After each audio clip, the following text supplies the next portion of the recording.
never mind. Oh,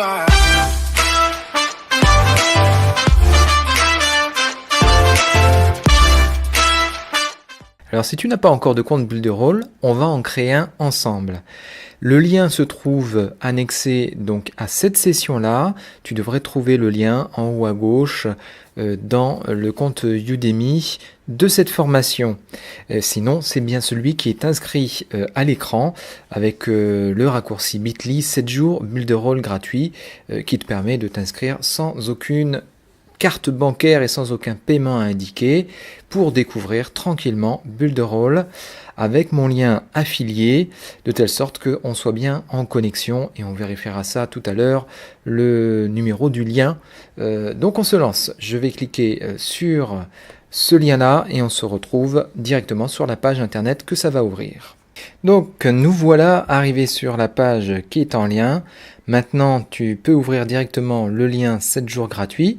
Alors, si tu es arrivé par un autre lien que celui que je t'ai indiqué, peut-être que tu passeras à une page qui ressemble à celle-ci.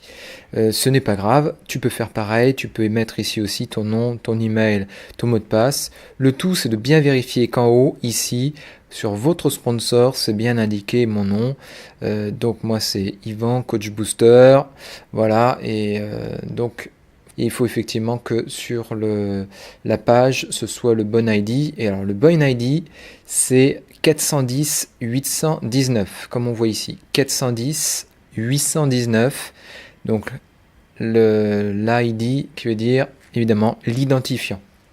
Voilà, donc nous on va cliquer là et se rendre sur notre compte. Et maintenant, il peut y avoir voilà, une nouvelle page ici donc qui apparaît. Où il suffit de rentrer le prénom, le meilleur email, le mot de passe et on peut démarrer.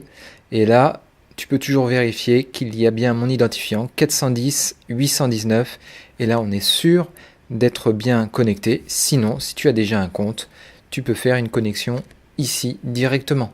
Donc on va faire comme si c'était ton compte et je vais passer sur le mien.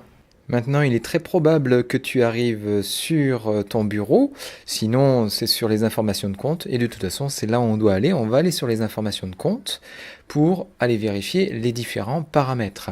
Alors toi, tu ne dois pas avoir la langue en français immédiatement, tu dois l'avoir en anglais, et on va le changer justement, cette langue-là, dans les informations de compte.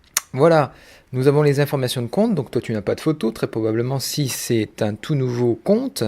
Alors tu vérifies ton nom, ton email, le dernier plan actif évidemment, toi tu n'auras pas le même que moi, forcément, si tu démarres ton compte, moi c'est le compte business, toi tu l'auras différemment, et pour la langue c'est ici où il faudra passer en français. C'est la seule vérification à faire dans l'immédiat et on verra plus tard pour modifier les paramètres d'adressage, de la page de capture notamment, mais ça c'est plus tard qu'on va faire tout ça. Donc voilà, c'était la démonstration pour créer un compte, c'est très simple et très rapide.